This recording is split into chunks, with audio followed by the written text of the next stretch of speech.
वंदे मातरम। राष्ट्रपिता महात्मा गांधी की जयंती के उपलक्ष्य में देश भर में चलाए जा रहे स्वच्छता अभियान में प्रत्येक नागरिक बढ़ चढ़कर अपनी भूमिका निभा रहा है। प्रधानमंत्री नरेंद्र मोदी ने रविवार को राष्ट्रव्यापी स्वच्छता ही सेवा अभियान का आगाज किया। प्रधानमंत्री ने मन की बात में 1 अक्टूबर को राष्ट्रपिता महात्मा गांधी की जयंती के उपलक्ष्य में 1 घंटे श्रमदान कर स्वास्थ्य और फिटनेस को स्वच्छता से जोड़ने की अपील की थी और उसका राष्ट्रव्यापी असर हुआ। और इसी के मद्देनज़र दिल्ली के नेहरू पार्क स्थित सोसाइटी के पार्कों से नेहरू पार्क तक स्वच्छता अभियान चलाया गया। इसमें केंद्रीय मंत्री डॉक्टर जितेंद्र सिंह, महानिदेशक IIPA त्रिपाठी और एडिशनल सेक्रेटरी पेंशन सहित additional director general PIB Shambhunath Chaudhary भी शामिल हुए।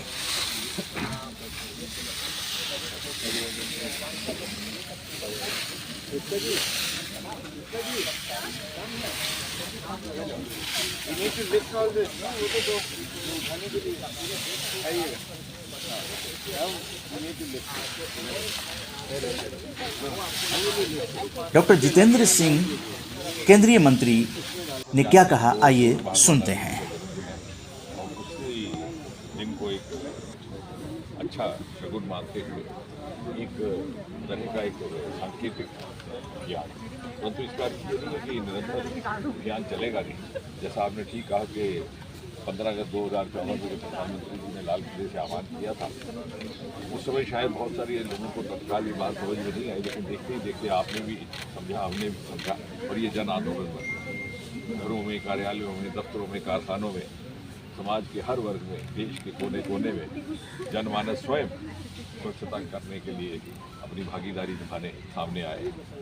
और पहले ही वर्ष में प्रधानमंत्री जी के निर्देश अनुसार 4 लाख से अधिक महिला शौचालयों का निर्माण हुआ, जिसके परिणाम से हमारी बहनों को सुविधा भी हासिल हुई, सुरक्षा भी हासिल हुई, सम्मान भी हासिल हुआ और उनके स्वास्थ्य की भी चिंता हुई। और आज ये जो हम दिन मना रहे हैं, ये एक तरह का अपने आप को पुनः समर्पित करना इस उद्देश्य के प्रति, रीइटरेशन ऑफ आवर रिजॉल्व कि हम प्रतिदिन ऐसा करेंगे। और हमें देखकर ये बड़ी तसल्ली भी है कि देश भर में इस तरह की जागृति है और साथ ही साथ समाज के किसी भी वर्ग के लोग हों, हमारे सरकारी संस्थानों में किसी भी स्तर के अधिकारी क्यों ना हो, अपने सफाई करने वाले हमारे बहनों भाइयों के साथ मिलजुल करके उनका सहयोग कर रहे हैं, जिस प्रकार से समाज में एक नई संस्कृति स्थापित हो रही है। सर 2 अक्टूबर 2014 के बाद 2 अक्टूबर 2019 को देश ODF डिक्लेयर हुआ था। मुझे याद है, मैं उस 2019 में अहमदाबाद में, यानी open defecation free rural areas. और सर कल एक खुशखबरी आई है जल शक्ति मंत्रालय से कि आपका राज्य जो है Jammu Kashmir has become the first state to become ODF plus free. तो आप क्या कहेंगे? ODF भी है और कल मैंने स्वयं वहाँ का प्रवास भी किया। प्रधानमंत्री आवास योजना के तहत लगभग हर कच्चा मकान अब पक्के मकान से रिप्लेस हो चुका है, जो नहीं है तो कुछ एक अब उनकी सूची भी बना ली गई है।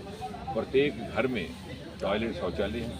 बल्कि मेरे अपने ही चुनावी क्षेत्र में 2014 में जब प्रधानमंत्री जी का आह्वान हुआ तो एक 9वीं कक्षा की बच्ची सामने निकल करके आई और उसने अभियान शुरू किया कि मेरे घर में शौचालय नहीं है, जब तक नहीं होगा मैं स्कूल नहीं जाऊँगी। उसके बाद कलेक्टर ने सर्वे किया तो 200 और ऐसे घर पाए। तो मैं ये कहने का तात्पर्य है कि समाज के सहयोग के कारण ये इतनी तेज़ गति से आह्वान, ये हमारा अभियान आगे बढ़ा है। सर महिलाओं के लिए क्या करेंगे? मुझे लग रहा है कि महिलाओं के लिए स्वच्छता के माध्यम से स्वास्थ्य की भी चिंता, कि बहुत सारे हमने स्वयं देखा, बहुत सारी हमारी बच्चियां स्कूल नहीं जा पाती थी या जाने से परहेज करती थी क्योंकि वहाँ शौचालय की व्यवस्था नहीं थी या उनके माता पिता वालिदैन उनको नहीं भेजते थे।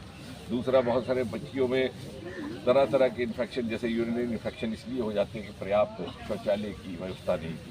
तो स्वास्थ्य की भी चिंता हुई, सुविधा और सुरक्षा भी मिली, क्योंकि हमने देखा दूर दराज देहातों में, दूर दराज गाँव में महिलाएं भोर होने का इंतजार करती हैं। सूरज की पहली किरण जब आधी निकली हो तो वो बाहर निकलती थी शौच के कारण के लिए। बाद में रेलगाड़ियों की आवाजाही शुरू हो जाती है, पुरुषों की आवाजाही शुरू हो जाती है। तो कितना अत्याचार वो अपने ऊपर करती थी, उससे भी उनको छुटकारा मिला।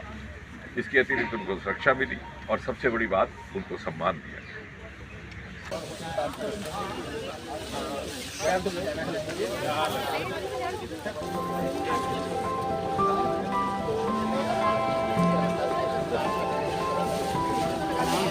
है